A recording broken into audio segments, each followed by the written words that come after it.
Okay, so ngayong gabi ay nais ko pong dalhin sa atin ang salita ng Diyos na nandun sa Hebrews chapter 11 at ito po ay patungkol sa ating testimony. Ang iyong testimony.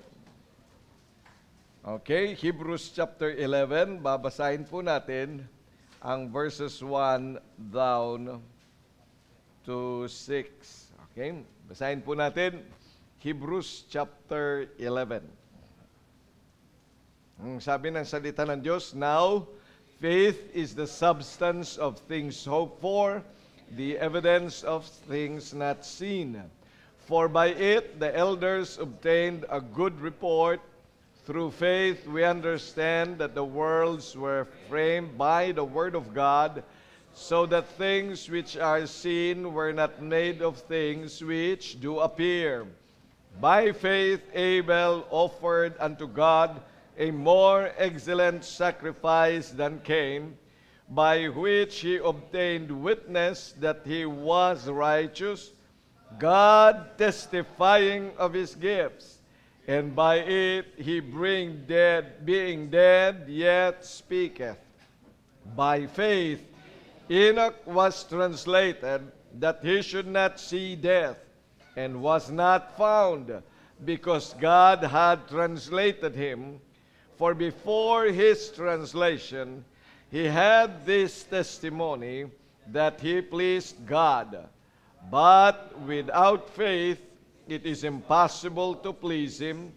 For he that cometh to God must believe that he is, and that he is a rewarder of them that diligently seek him." So ang salita ng Diyos na nais ko pong tingnan natin ay nandyan sa verse number 5.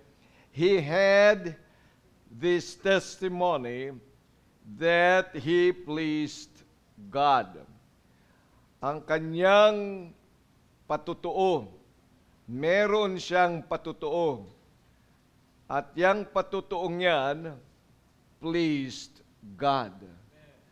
Kaya ho, ngayong gabi, anong uring patutuo meron ka?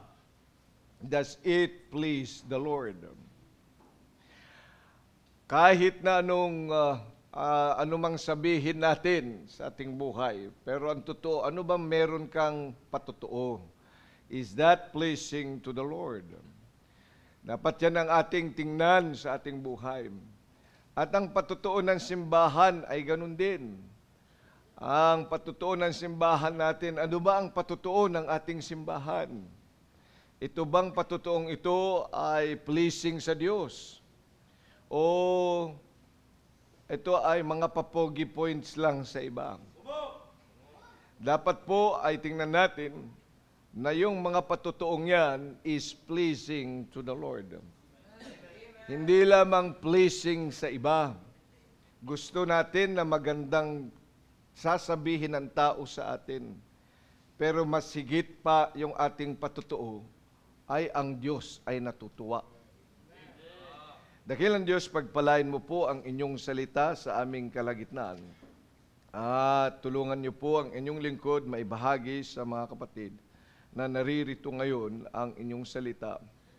Upang, Panginoon, ang nais mo po na makita namin ay ang mga bagay that pleases you.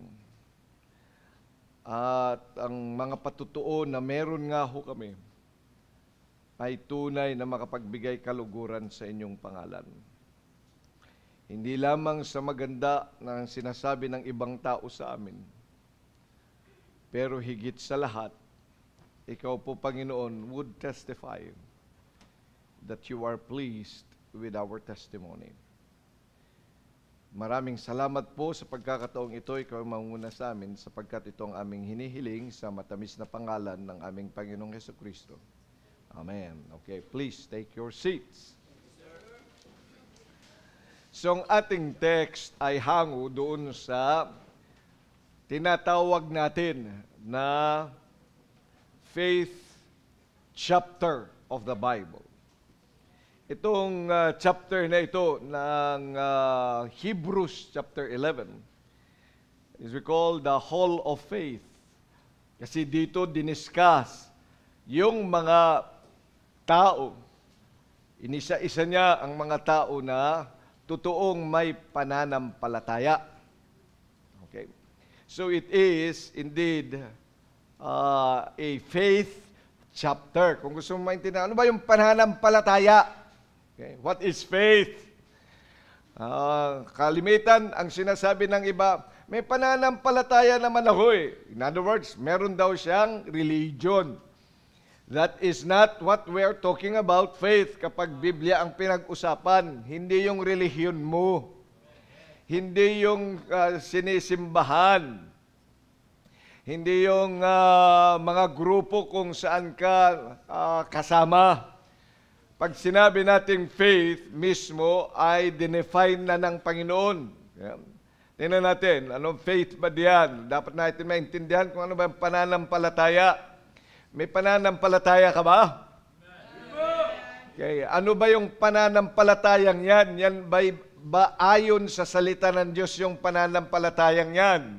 Okay, so ang sinasabi ng Hebrews chapter 11, ito ang pananampalataya. This is how it defined. Verse number 1, faith is the substance of things hoped for. So anong sinasabi? May laman yung mga bagay. Ito yung laman. Ang pananampalataya ay yung laman ng ating mga pag-asa. So may laman yun, hindi hangin, hindi hallucination. Di ba? May mga bagay na parang bao lang siya pagkatapos wala naman laman. Parang ang ganda-ganda pero walang laman. Para lang beauty lang. Walang brains. Parang pogi lang pero walang laman. Di ba? O kaya parang magaling lang magsalita, pero wala namang laman yung sinasabi. Yeah, may mga ganyan. Oh, magaling siya magsalita, eloquent. Pero pag tiningnan mo na, ano ba mga sinasabi niya? Anong mga ideya niya? Wala mga ideya. Parang har lang siya. Oo. Ganun lang. Wala talagang laman. Parang ano din yan? Katawang lamig. Ano ba tawag natin dyan? Yung bang nalamigan lang, pero pag tinusok mo, umiimpis na. Yeah. Ano ba tawag natin dyan? Parang lobo. Di ba? May hangin lang yung laman. Wala talagang laman. Ngayon, pag sinabi natin pananampalataya, yun yung laman nung pag-asa natin. Things hoped for. Yung ating mga inaasam-asam sa panghinahanap, ang laman yan, pananampalataya. Ano pa sabi? The evidence of things not seen. Biro mo yan, may ebidensyang hindi nakikita. Ano ebidensya mo man? Ano ebidensya mo na ako'y Bisaya? Ano ebidensya mo?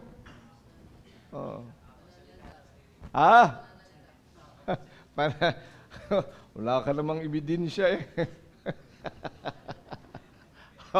So, may yung pananampalataya, yun yung ebidensya niyan nung hindi nakikita. Okay. So in-explain dito, paano yan? Sabi ng verse number 3, through faith, we understand that the worlds were framed by the Word of God. See? Kaya tayo nakaunawa na ang mundo ay ginawa ng Diyos because of faith. Ano yun? Pinaniwalaan natin yung salita ng Diyos. Naintindihan na? Oh. So yun ngayon yan. So dinidefine ng author yung pananampalataya. So yung pagtitiwala natin kung ano ang winiwika o sinasabi ng salita ng Diyos o ng Panginoon, yun ngayon yung pananampalataya. Kaya tayo makakaunawa sa mga bagay na hindi naman natin nakikita. Have you seen the whole world? Di pa naman natin nakita nyo na talaga ang mga lahat ng galaxy. Ilan bang galaxy sa buong universe? 9 galaxies? Saan yung libro na 9 galaxies yun? Ha? Ang alam ko, planets pa lang yung pinag-uusapan, pero yung galaxy.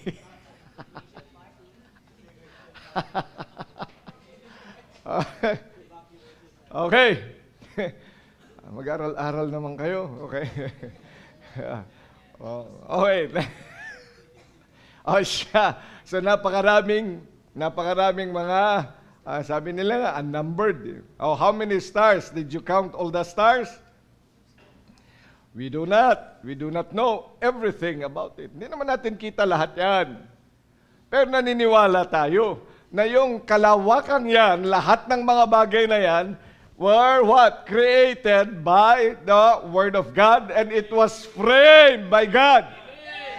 Why? Because the Word of God says it so. So, ibig sabihin, yung pananampalataya ay hindi sa walang batayan, hindi sa yung hangin. Mayroon niyang pinagkukuhanan, at yan ay ang salita ng Diyos. Kaya sabi nga ng Romans chapter 10 verse number 17, faith cometh by hearing, and hearing by the Word of God. Pag nakikinig ka sa salita ng Diyos, yun, nagkakaroon talaga ng faith, nagkakaroon ng substance ng iyong, the things that we hope for, nagkakaroon ng ebidensya ang mga bagay na hindi nakikita. That's why we've got to listen and to listen and to listen and read and read and speak and speak and speak and read and speak and hear the Word of God, because that is only where faith cometh. So hindi magkakaroon ng pananampalataya without the Word of God. Apa sabi niyan? By faith. So nagbigay siya ng example. By faith, Abel offered God a more excellent sacrifice. Dahil nga nakita niya sa salita ng Diyos that God accepts sacrifice that is of life. Dapat mayroong dugo at buhay. Yan ang definition ng Diyos sa buhay. Hindi yung plant is a living thing. Yes, that's the science way of saying it. Yun ang kanilang life. But the Bible discusses that life is in the blood. O ano naman ang dugo niyan? Walang dugo yan. Ano ba ito? Living thing, dying thing? Living thing. Amen! 100! That is science. But the Bible discusses and tells us that life is in the blood. And God honors a sacrifice made of blood. So ito ngayon yung itinuro ng Panginoon sa kanila doon pa lang sa Garden of Eden. Kanino? Kay Adam at saka kay Eve. At ito ngayon yung ipinamana niya sa kanyang mga anak. Si Abel nakinig sa salita ng Diyos. So ang inoffer niya ay something with blood. Pero si Cain, ang tigas ng ulo. Narinig niya, pero isinantabi niya. Wala siyang pananampalataya doon sa salita ng Diyos. Kaya ano nangyari? By faith, Abel offered unto God a more excellent sacrifice than Cain. Tinanggap yung offering ni Abel, pero isinantabi ang offering ni Cain. Bakit? Kasi nga, hindi gawa sa pananampalataya. Hindi yan nagbatay sa pananampalataya. Now, makinig na maigi sa akin. Lahat ng iyong mga ginagawa dapat ay batay sa pananampalataya. So kahit pa anong ganda ng iyong ginagawa, kung wala yan, hindi yan batay sa pananampalataya, hindi yan tinatanggap ng Diyos. O nagbigay ka ng tithes pero hindi nga sa pananampalataya, ay grudgingly. You must give your tithes because it is an obedience to the word. For the Lord's tithes is the Lord, the tithes is the Lord's. So babalik mo yan because you know that that is the Lord's. Sa salita ng Diyos yun. Ba't ka nagsuot ng ayos? Ikaw ay lalaki nagsuot ng panlalaki at ikaw babae nagsuot ng pambabae. Ano naman ang dahilan? Eh kasi mas maganda ako dito eh.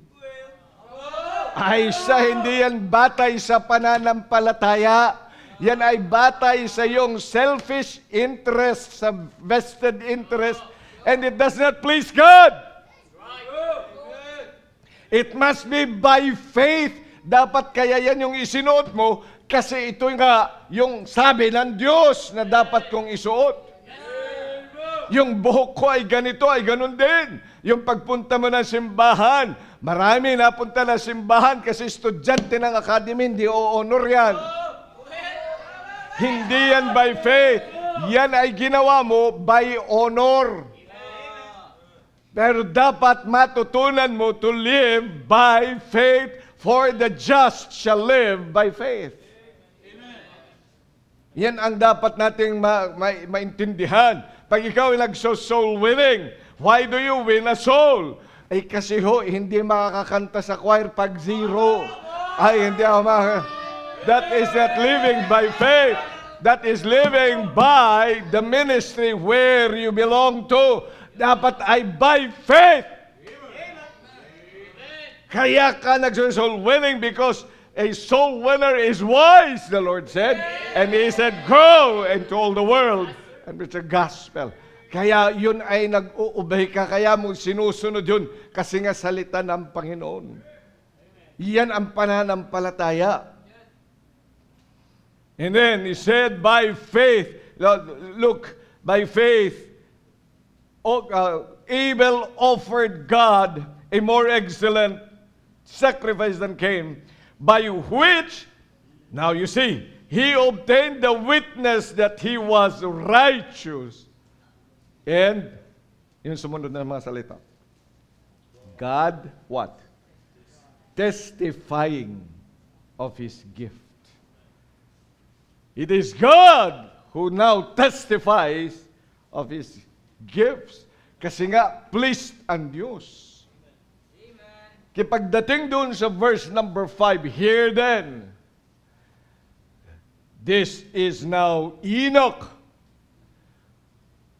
And the Bible says, he was translated. Ibig sabihin, hindi siya namatay. Na binago na kakaagad yung katawan niya na dapat mamamatay, naging glorified body. Was translated na translate na.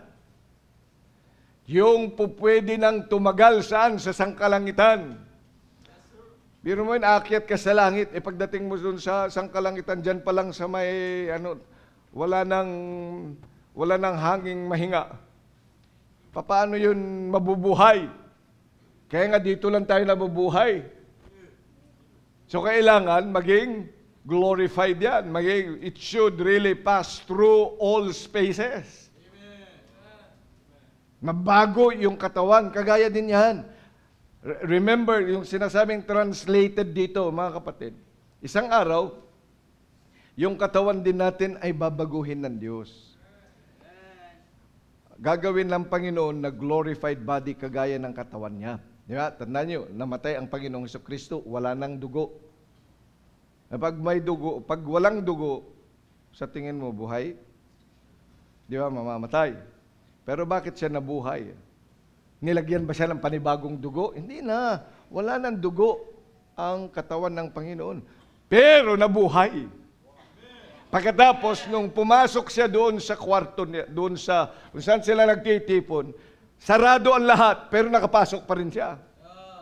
Ang tawag dyan, glorified body. Yung mabilis lang ang kanyang transport. Yan ang sinasabi na pagka-translate ni Enoch. Buhay pa siya, kagaya natin. Nasa katawan pa siya. But, because he walked with God, and he pleased God, he was translated. Amen. Bago man siya namatay, na-translate na siya. Naging glorified body na siya. Siya ngayon ay kinuha na ng Diyos. Nang buhay pa, hindi siya kinuha ng Diyos na patay. Kasi kapag patay yan, the body will be left here. Pero sa kanya, hindi. Hindi naiwan yung kanyang katawan. Yung katawan niya na-translate na nga into a glorified body. Amen. Hello? Amen. Para akong nagkukwento ng ano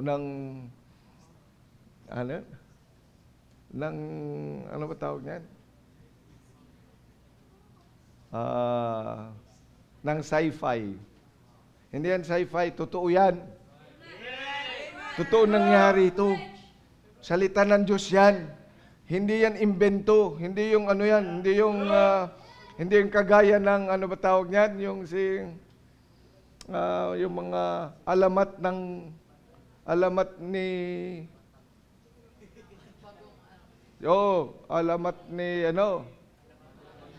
Pinya, alamat ng Pinya, di ba? Oh. Alamat ng ano pa bang mga alamat na alam mo? Alamat ng diwata. Paano ba yun? Ano yung alamat ng diwata? Ha? Oh, then. Ewan ko sa inyo. Ano man ng mga alamat? O yan,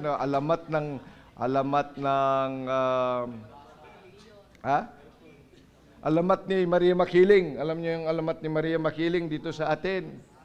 Tingnan niyo, ang mga Maria Makiling dito sa atin, iba't iba ang kanyang mukha. Lalo, punta kayo doon sa UP. Iba't iba mukha ni Maria Makiling. Kasi nga mga alamat lang yun, mga kwentong barbero lang yun. Wala namang katotohanan yun.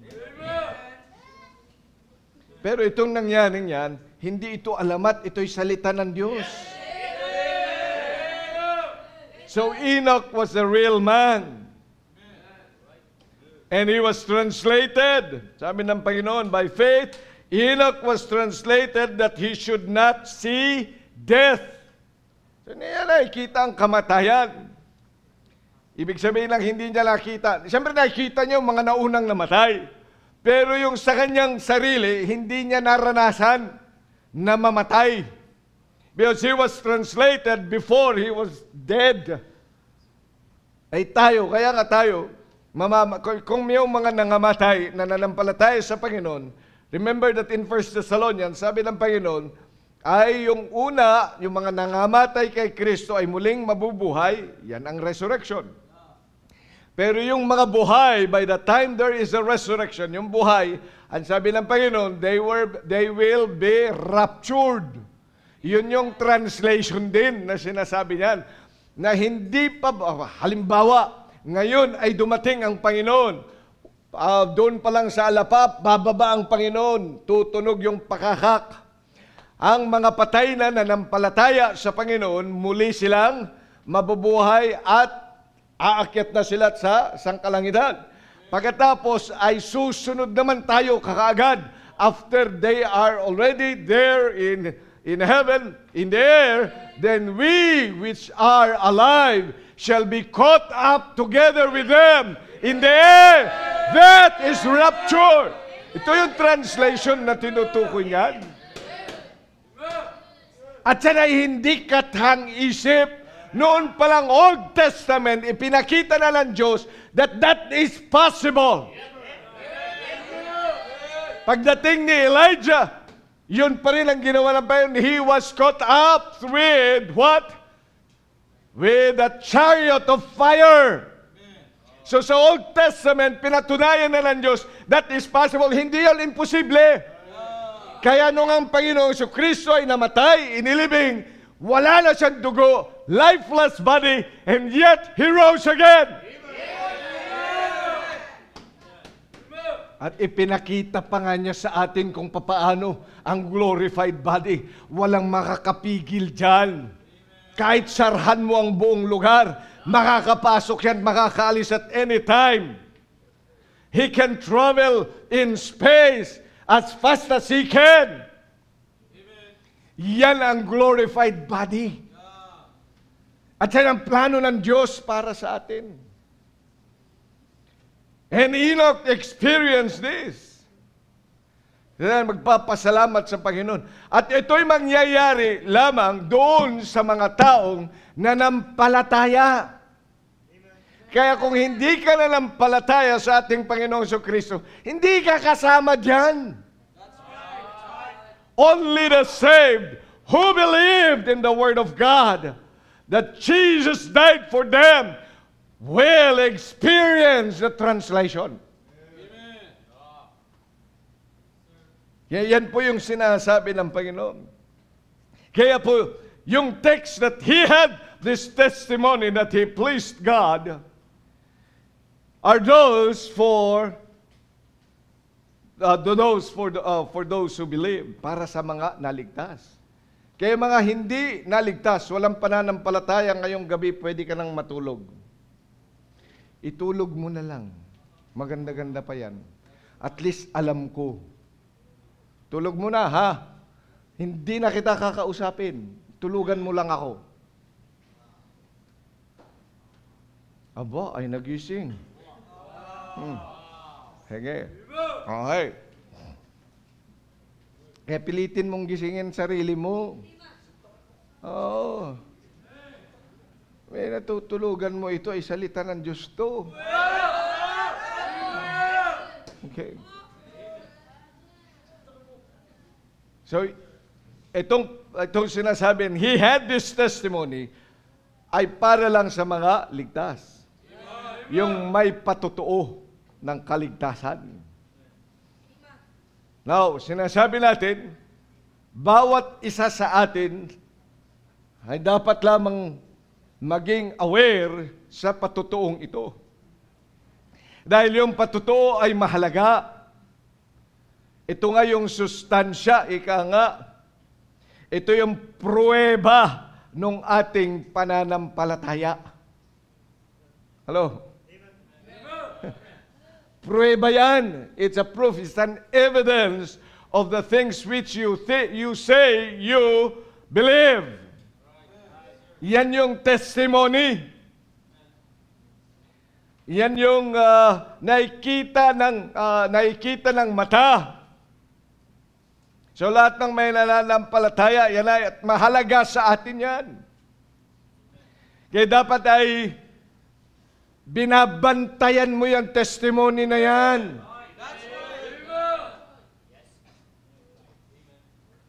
Dapat ay tinitingnan mo ano bang testimony mo sa iba. Mahalaga yan. Ano yung patutuo mo? Pag ikaw ay lumalabas, anong nakikita nila sa'yo? Anong naririnig nila sa'yo? Sa eskwelahan nyo, anong naririnig nila sa'yo? Anong nakikita nila sa'yo? Pag ikaw'y lumalabas mag-isa, ano ka sa paningin ng marami? That is your testimony.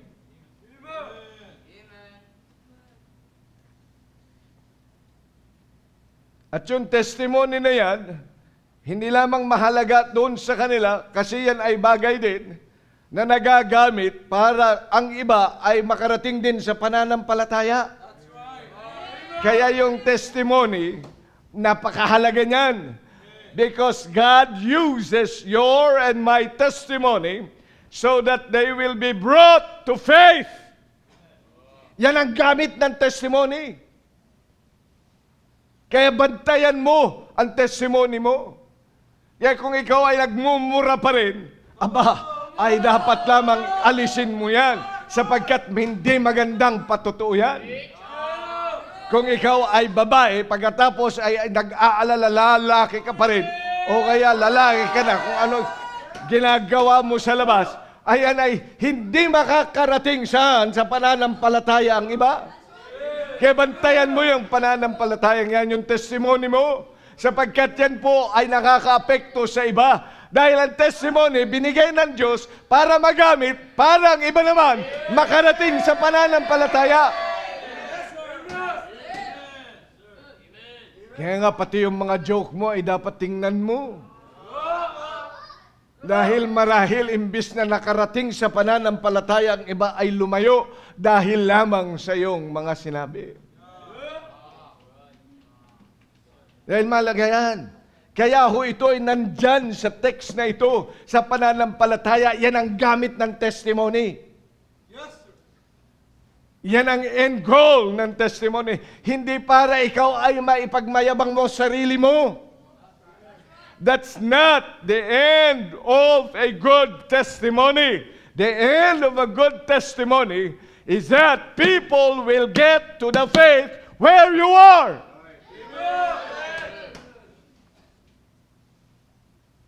Yan, bantayan mo yung testimony na yan. Mahalaga para ang iba, para yung mga tao, mga mahal mo sa buhay, ay makarating sa pananampalataya.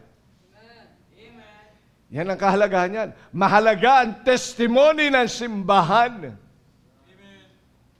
Kaya kinakailangan na maalagaan din natin ang testimony ito. Kaya yung testimony mo sa labas reflects the testimony of this church. Dahil dapat po ang simbahan ay nagkakaisa, hindi nag-aawayan. Hindi magkakaiba yung stand. Dapat ay iisa lang ang stand ng simbahang ito. Kaya nga may iisang pulpit, hindi marami pulpit. Ano ibig sabihin ng iisang pulpit? Di isang katuruan. Biro mo yung turo dito, pagkatapos pagdating sa'yo ay iba turo mo.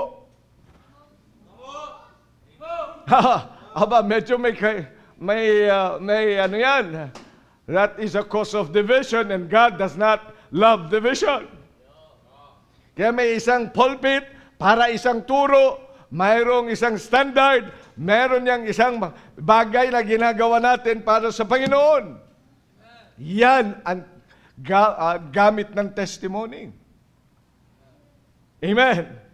Para yung iba din naman na napapalihis ng landas, ay mapapabalik natin saan? Sa tamang pananampalataya. Pero yung ating text ay gusto ko maintindihan din natin na yung testimony na yan must be pleasing to God. Ayun, tingnan ninyo ang ating text. He had this testimony. Ano yung testimony niya? He pleased God. So, ang direkta naman ito ay sa mata ng Diyos. Hindi lang sa mata ng tao. As I've said, mahalaga yung testimony mo sa harap ng tao. Oh, by the way, mahalaga din ang testimony mo sa harap ng sarili mo mismo. Yung tinatawag nating konsyensya. So, maliban sa tingin ng iba, dapat yung tingin mo din sa sarili mo ay magandang testimony. A good conscience, ang sabi ng Bible yan. A testimony of a good conscience. Mahalaga yun. Kasi kung iba yung tingin ng iba sa'yo, pero sa harapan ng Diyos at sa'yo, you really are sure it is true. Hindi mo naman talaga ginawa a testimony of a good conscience. Hello? Kasi kung minsan tayo naapektuhan sa sinasabi ng iba. Amen? Pag may nagsalita, nagagalit tayo o kaya nasasaktan tayo. But if you have a good testimony of conscience, kahit anong sabihin nila. Kasi alam mo naman sarili mo eh. Natutuo ka eh. Na hindi mo naman talaga motibo yun, na hindi mo naman talaga ginawa yun. Eh marahil yun ang kanilang paningin. Meron kang peace of mind. Kaya mahalaga din, hindi lamang ang testimony, yung tingin ng iba sa'yo, kundi maging yung tingin mo sa sarili mo. Amen? Oh. Alam mo naman, totoo. Na kakatuwa ngayon, I know I am a sinner. Pero yung mga kasalanan kong yan, pag binubulatlat kung minsan, di ba? Di ba may mga nasasaktan pa rin?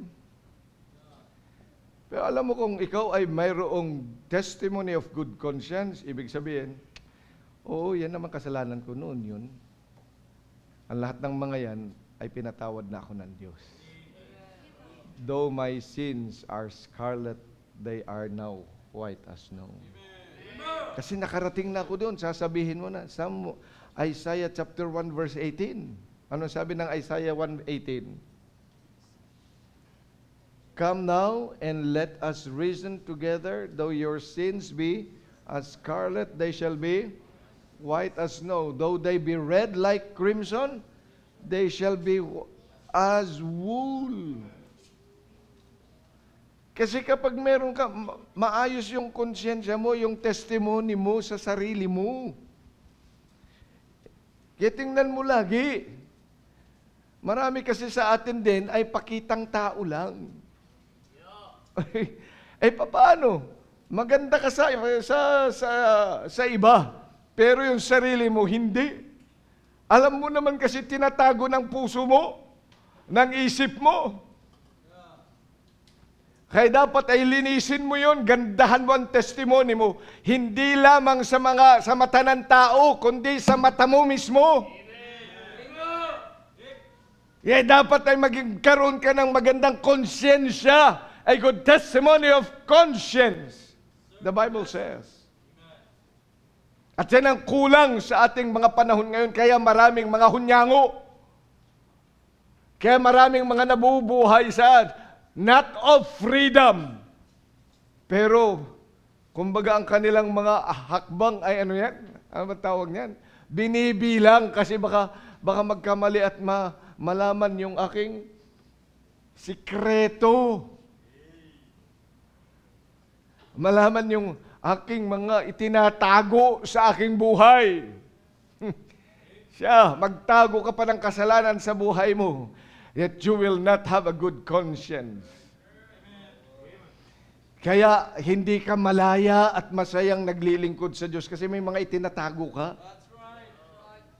Alam mo, sa harapan ng Diyos, alsin mo lahat yan. Have a good conscience. A testimony of a good conscience. Dapat maging puro ang iyong motibo sa lahat ng bagay. So, hindi lamang mahalaga yan sa testimony, sa pag-akay sa iba, kundi ikaw din mismo para yung mga ginagawa sa Diyos ay maging masaya ka at you will have your peace of mind. Amen. Kaya pag ginawa mo yon, may peace of mind ka, whatever the result is. So kahit man meron yung, it's a, sinasabi nila na palpak ka, pumalpak ka, ay sasabihin mo, hindi ako palpak kasi ginawa ko yun the best ko. Amen. Ikaw'y kumanta, nag-practice ka, talagang pray ka pa. Alam mo, ginawa mo ito, kakantahan mo ang Panginoon. Pumalpak ka, pumiyok. Di siyempre, nagtawanan. Yung iba, ayaw nang kumanta ulit kasi nakakahiya. Paano nga? Nagpapakitang gilas ka lang. Dapat ayusin mo yung testimony mo sa sarili mo. Ba't mo ginawa yun? Ba't ka umawit? Hindi lang dahil inutusan kang umawit, kundi dahil yan ay mahalagang bagay. Kasi may mga bagay na dapat din nating ayusin sa ating sarili. Amen? Oo. Yung personal mo, na ikaw lang at ang Diyos ang nakakakita niyan. So we call that a good testimony of conscience. Kaya di ba sinasabi, konsyensya mo na rin lang yan. Oo.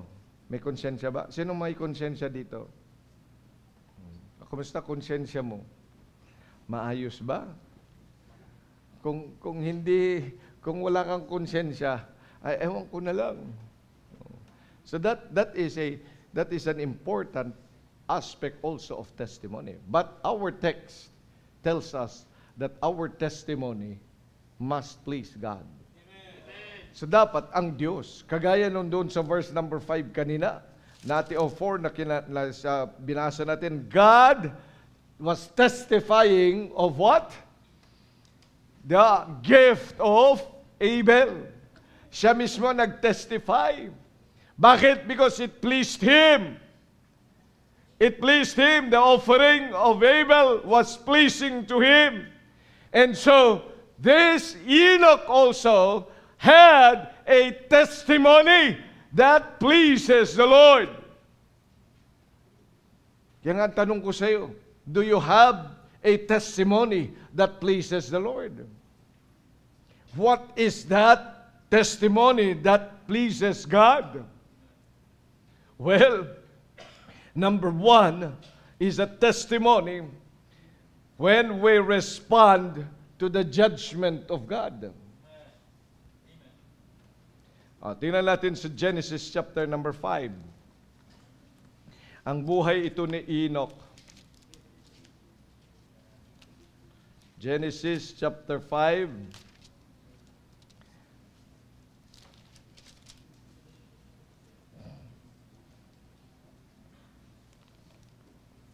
Verse number 21, sabi, and Enoch lived 65 years and begot Methuselah. And Enoch walked with God after he got Methuselah 300 years. Ba't kaya pagdating pa lang ni Methuselah, tsaka siya, he walked with God? Ano ang ibig sabihin yan? So noong wala pa si Methuselah for 65 years, he did not walk with God. Anong ginawa niya?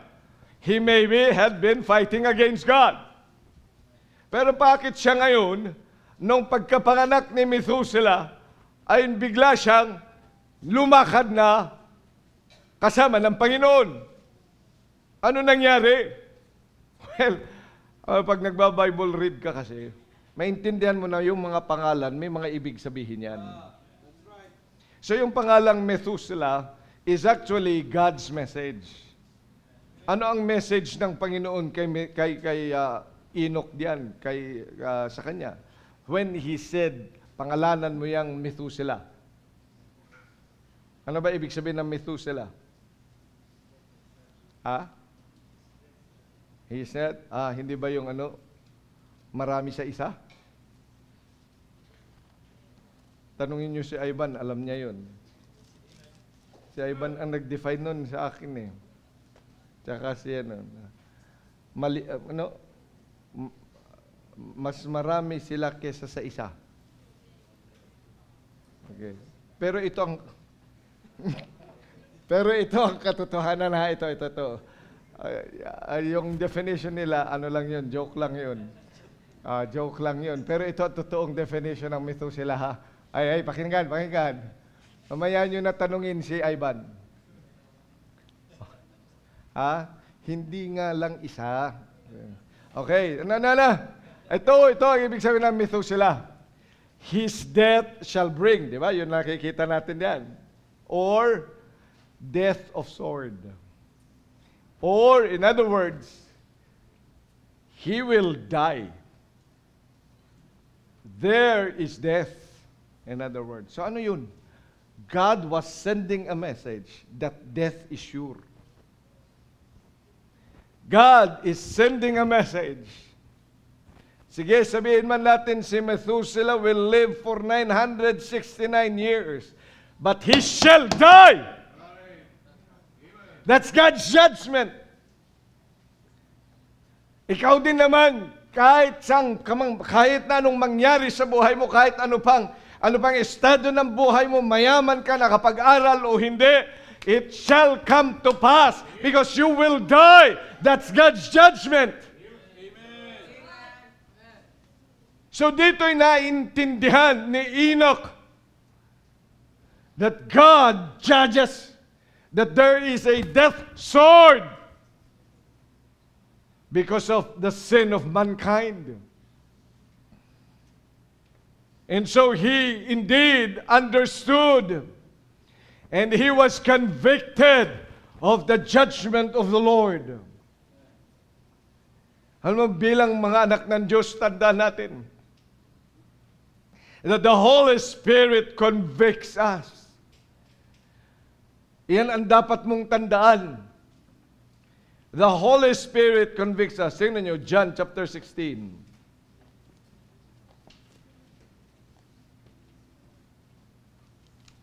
John chapter 16.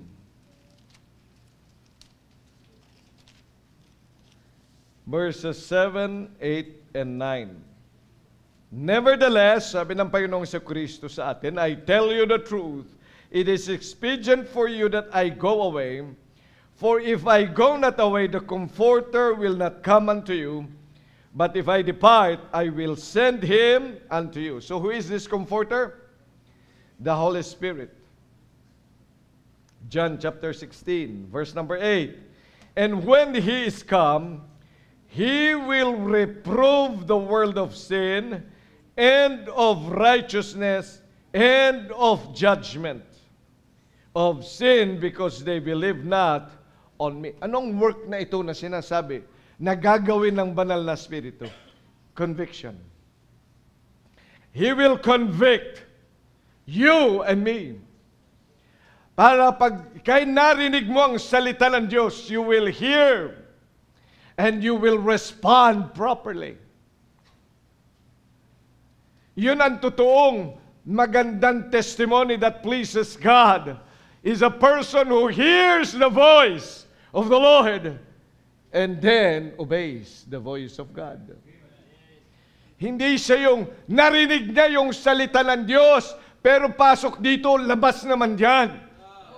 He is but a hearer of the word and not a doer of the word. Nako-convict siya saan? Sa pangungusap ng Diyos sa kanya. Hindi na kinakailangan ng isang tao magpatupad ng judgment para sa kanya, kundi marinig pa lang niya ang boses ng banal na Espiritu. He's already convicted. Nakirinig pa lang niya at nabasa pa lang niya sa salita ng Diyos na masama yun, kasalanan yun.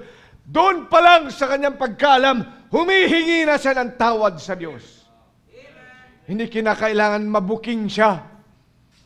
Hindi kinakailangan mahuli siya ng kanyang nanay at tatay niya. Hindi siya kinakailangan makita ng pastor. Hindi siya kinakailangan makita ng leader ng pulis. Kundi nakita na siya ng Diyos. At doon pa lang, nung makita na siya ng Diyos, andun na siya nakaluod at humihingi ng tawad sa Panginoon because He is convicted of his sin. Na tama ang Diyos, ako ang mali. Na Panginoon, oh, be merciful to me as sinner. Conviction of the Holy Spirit. Yun ang nagbibigay sa atin. That places, it's a testimony. Kung minsan, kulang na lang pangalanan ka, bago mo pa malamang yun ang mali mo, kinakailangan pang sigawan ka, para lamang malaman mo kung ano ang tama. At tingnan nyo, lagi kong siya ini-example. Hindi ba ganyan itong si Zacchaeus? Hindi kinakailangan i-preach ng Panginoon sa kanya at sigawan siya. Dapat ibalik mo yung mga ninakaw mo. Ano sabi lang ng Panginoon? Zacchaeus, you come down, and I must come to your house. Tinanggap niya ang Panginoong Jesucristo sa kanyang bahay. Pagdating doon, ano sabi niya? Biglang nagbago na yung kanyang pananaw sa kanyang buhay. Why? Because he understood the Word of God. Hindi kinakailangan, ang lakas pa, kailangan pang paluin bago ka magtino. Hindi kinakailangan sigawan ka pa at sabihin ang pangalan mo, ikaw yan! Thou art the man! Narinig mo pa lang ang boses ng Diyos. Sasabihin mo, ikaw na ngayon, ako yun. Ako yung sinasabihan mo, Panginoon. Every time you come and listen to the Word of God, hindi yun sasabihin mo, Amen, sa'yo yan. Bihira, Pastor, sayang, wala sila. Dapat kasi andito siya at narinig niya yun. Hindi yan ang testimony ni Enoch. He would say, I'm glad I was here because I heard the Word of God and I was convicted and I come to God now. That pleases God. Hindi siya yun ang duduro ng iba. He would will say, ako yun, Panginoon. Ako yung may sala. Ako yung kinakausap mo. Ako yung sinasabihan mo. Example pa lang, ako na nga yun. Ako yun. Hindi yung binigyan mo ng example eh. Sino ba kasi yun? Ikaw yun! Ba't pa kinakailangan pang maghanap ka? Napakamarites mo talaga eh. Yan yung mga chismosa, di ba? Makarinig lang ng ganyan. Sino yun? Kaya ikay nagpunta sa simbahan para kausapin ng Diyos. Kaya nagpunta dito, para kausapin ka ng Panginoon, na mali ka. Hindi para kumuha ka ng chismis. Ay, doon pala, meron palang worker na ganito. Alam mo, example lang, meron palang Sunday school na teacher na ganyan. Hindi ka nagpunta sa simbahan para makichismis. Pumunta ka sa simbahan para ikaw ay kausapin ng Diyos.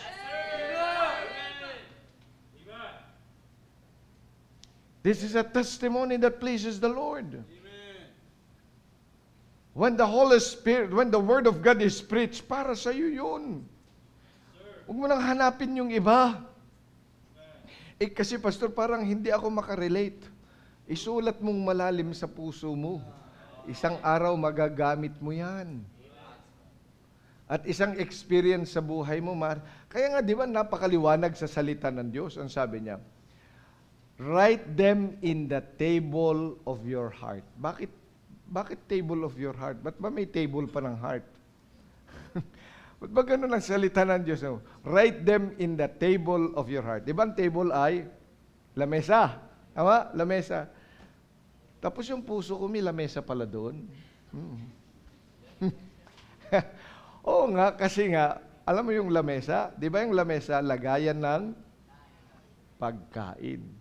Pag may pagkain lagi sa lamesa, walang magugutom. Tama? Basta may pagkain doon. Oh. So kung lagi may pagkain sa puso mo, sa lamesa ng puso mo, may mga magagamit ka na mga prinsipyo sa buhay, kahit na anong mangyari sa buhay mo.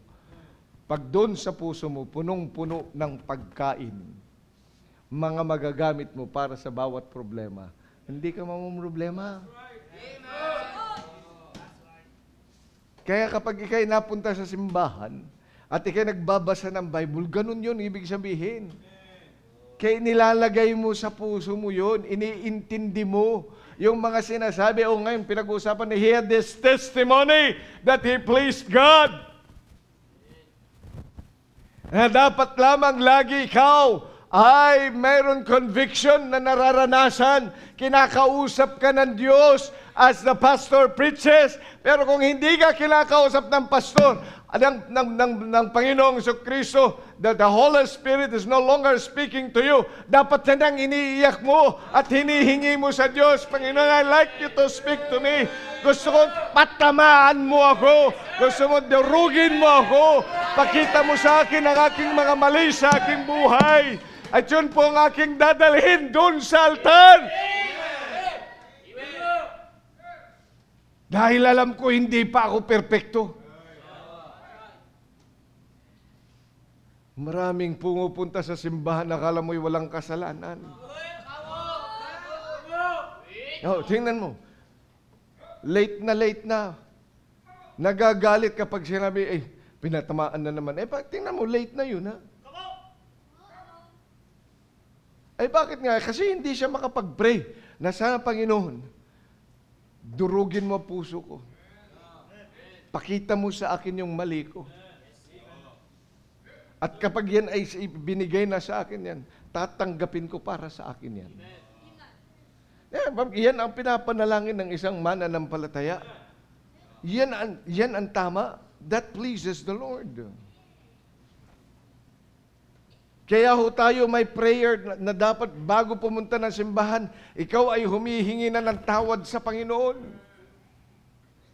Akala mo sa buong araw na nangyari, lalo na ngayon, nag-exam ka. Lalo na ngayon, marami kang mga ginawa sa buhay mo.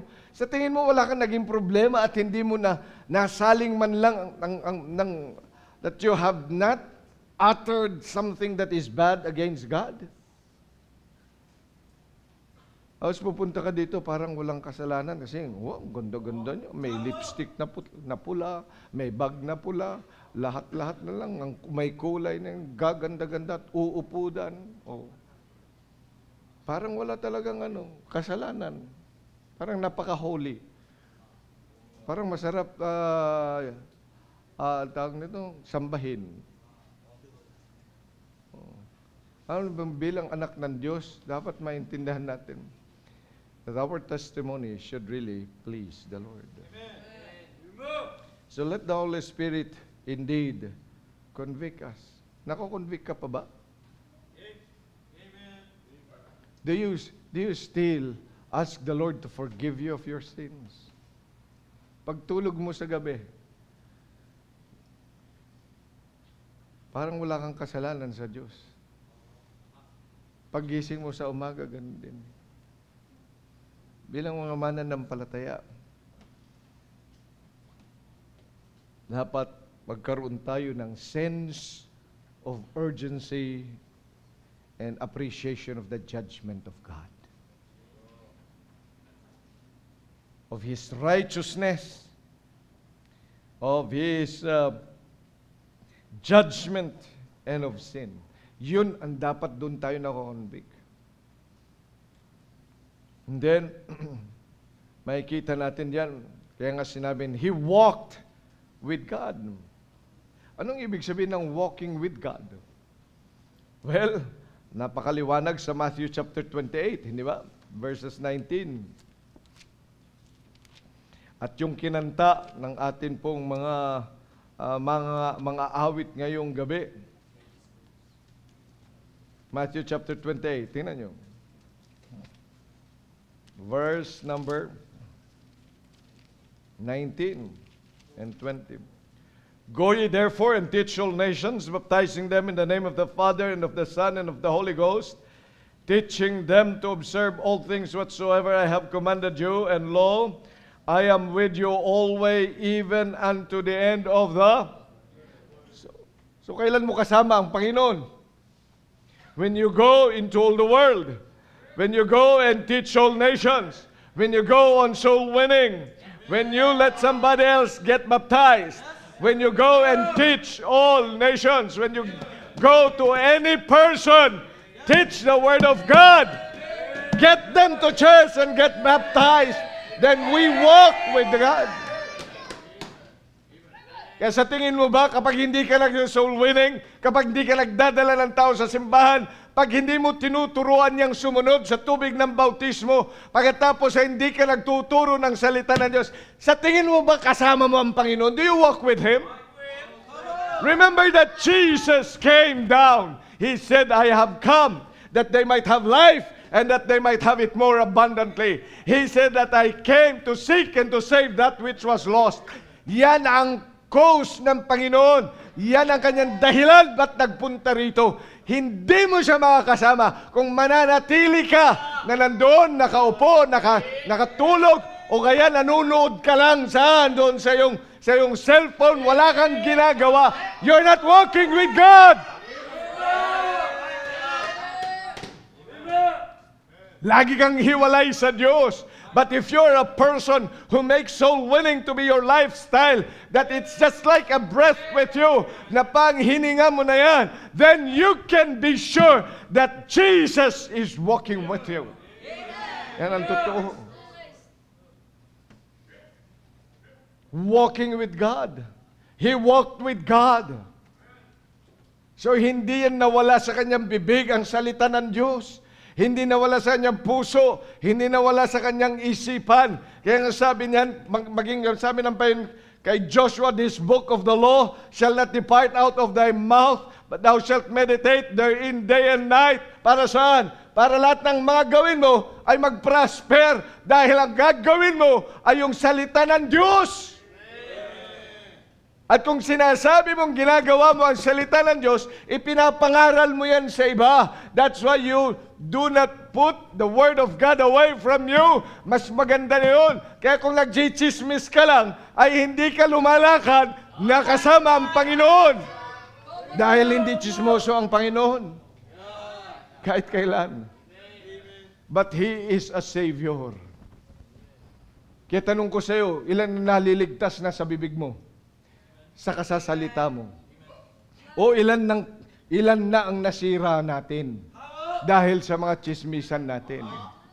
Ilan na nasira natin sa paninira natin ng iba. If you cannot say anything good, makinig ka maigi sa akin, if you cannot say anything good to anyone, shut your mouth.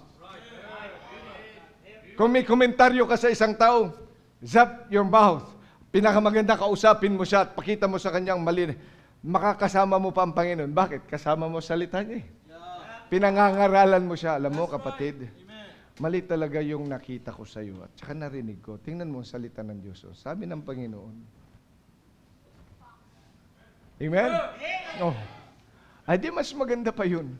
Dahil you are able to do, teaching them to observe whatsoever I have commanded you. Amen? Oh, may nakita ka palang masama sa kanya eh. Imbis na pag-usapan ninyo, imbis na sabihin mo sa kanila, imbis na sabihin mo, mga kapatid, pag-pray nga natin siya, no, alam mo ba, nakita ko siya sa SM, hinabir mo yan, hindi ganun yun. Chismis yun ang tawag nun. Maya-maya, o nga, tawagin natin to, kailan maipag-pray ng simbahan. Abay, pag nakita mong masama yun, puntahan mo. Alam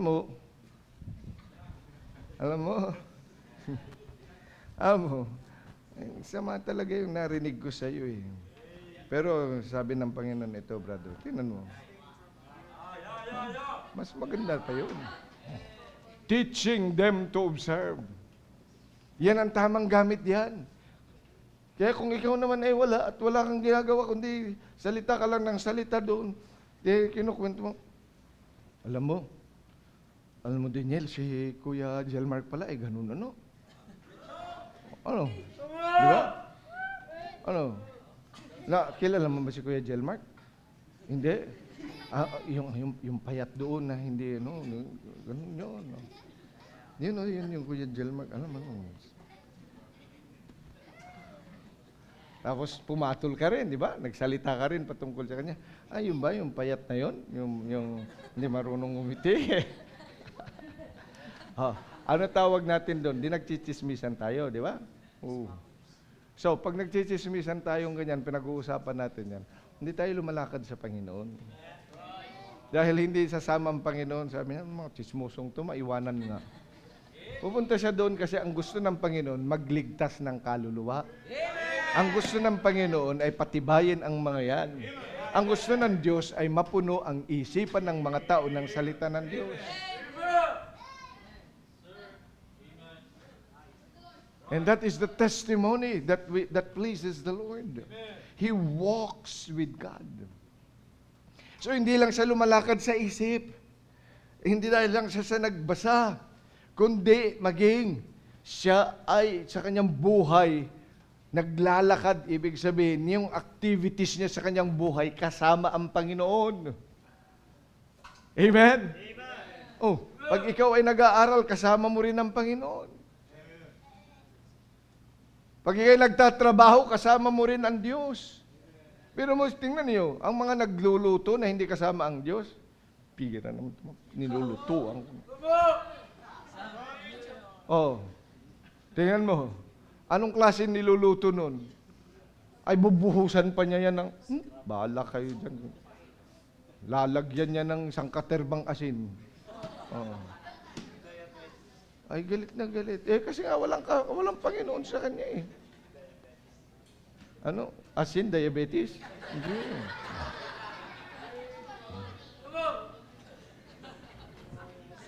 Ang saya nyo.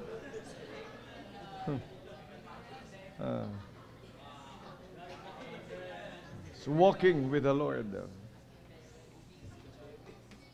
Kaya mga kapatid, ayusin natin soul winning natin. Ayusin natin, let us bring them one. Each one bring one. Amen? Ang gawin natin. At yan yung panahon na sinasabi natin, you are walking with the Lord. Amen. Dali naman sa amin na walking with Jesus, walking every day, walking all the way, walking with Jesus, walking with Jesus.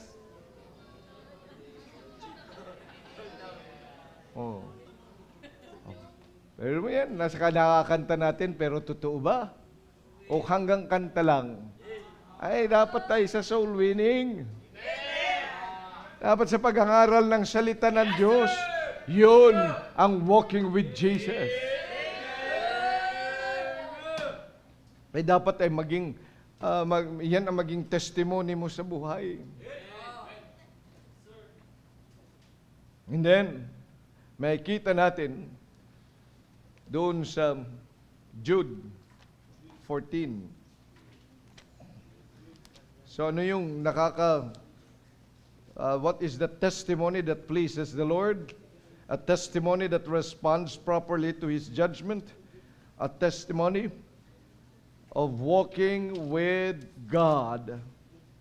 Doon sa Jude 14, and Enoch also the seventh from Adam prophesied of these things, saying, Behold, the Lord cometh with 10,000 of His saints to execute judgment upon all, and to convince all that are ungodly among them of all their ungodly deeds which they have ungodly committed, and of all their hard speeches which ungodly sinners have spoken against. He was looking forward to the future. Siya po ay isang tao. At yan ang gustong-gusto ng Diyos, na laging tinitingnan niya ang kanyang panghinaharap. The future. These are the persons na sinasabi ni Apostle Paul who said, forgetting those things which are behind, but reaching forth unto those things which are before. That's a testimony that pleases God. He does not want us to dwell in our past. He wants us to move forward. Hindi ba ganun ang ating Panginoon? Sabi niyan, wag ka nang lumingin sa likod. Sino yung tumingin sa likod? Kaya naging asin. Ang asawa ni Lot. Ang sabi ng Diyos, wag ka nang tumingin. Wag mo nang balikan yun. You have to forget all those things. Iwanan mo na. Look forward. Anong sabi niya din sa mga Israelites? Tell them to move forward. For the battle is not yours, it's the Lord's. Forward. Dapat matuto ka bilang anak ng Diyos to move forward. Ang hirap yung nabubuhay sa kanyang nakaraan. At ang daming mga taong ganyan, nabubuhay sa nakaraan.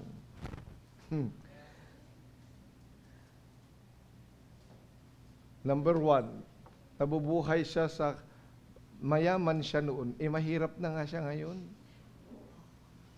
Oh, tingnan mo, mga taong noon ay mayaman, pagkatapos ngayon mahirap na.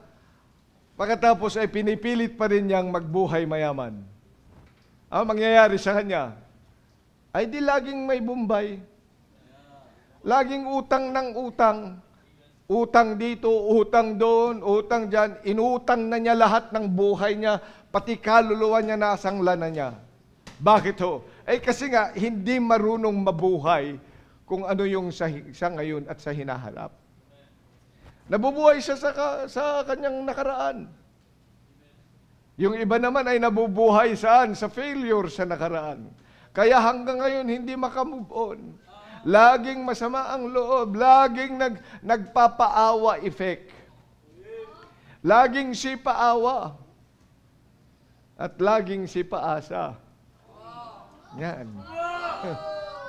Ano, kung ikaw ay anak ng Diyos, move forward.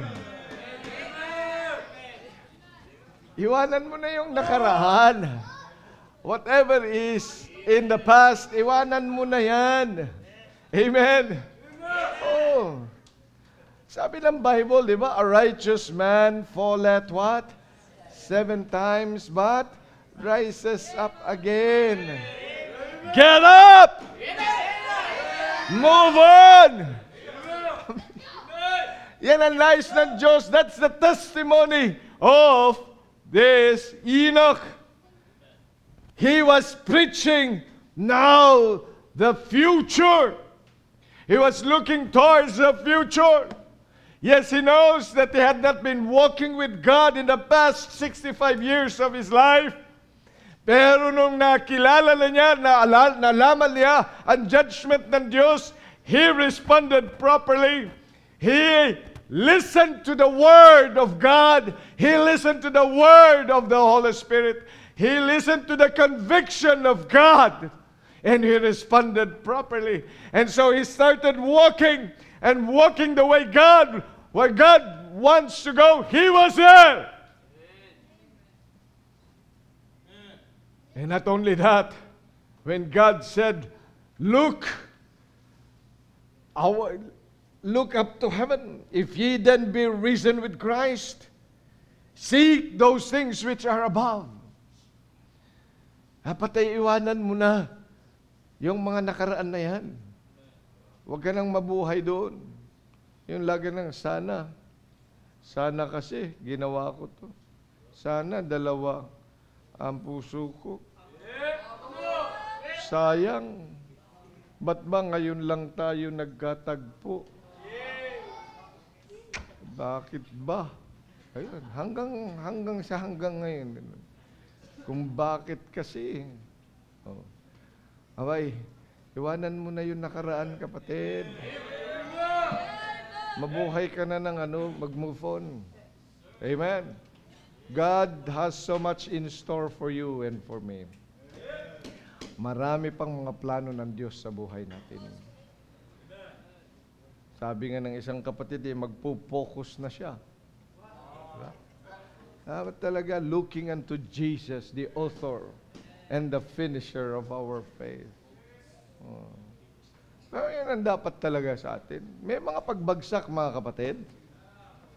May mga pagtimbuwang, may pagkatalisod. Pero dapat tumindig ka lang. Lakad ulit. Lakad ng lakad. Sundin lang ang Panginoon. Amen.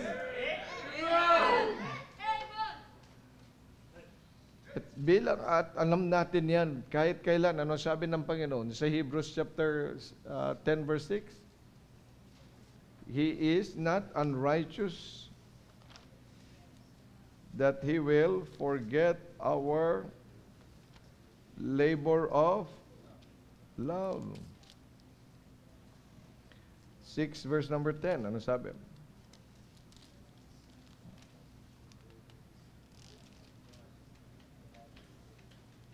For God is not unrighteous to forget your work and labor of love, which you have shown toward His name, in that you have ministered to the saints and do minister. At ano yung ating memory verse noong last year? Sa isang buong taon? Sa 1 Corinthians? That your labor is not in vain in the Lord. Nila lang, bilang mga anak ng Diyos, let's move forward. Amen? Let's all stand up, please. Dakilan Diyos, maraming salamat pong muli sa inyong salita. Pagpalain mo po ang mga testimonies namin na nawa ito po ay maging kaluguran ninyo. At ito po ang aming patuloy na titingnan at asikasuhin, that you would be pleased with the testimony that we have. Sana nga po, Panginoong Diyos, ang mga bagay, kung ano kami at ginagawa namin, iniisip, ay laging magbibigay ng kaluguran sa inyong pangalan. Palain mo po ang mga kapatid. Maraming salamat sa gabing ito. At ikaw manguna sa amin. Sa pangalan ng Panginoong Hesus. Amen. Habang tinutugtog ang awiting panyayam, kumusta ang testimony? Is it pleasing to God? If it is not pleasing to others, bakit hindi mo ayusin? If it is not pleasing even to yourself, ayusin mo rin. Pero higit sa lahat, dapat yung testimony na yan really pleases God. But hindi tayo lumapit sa Panginoon, the altar is wide open. May pag-usap sa Panginoon, Lord, let me have a testimony that pleases You.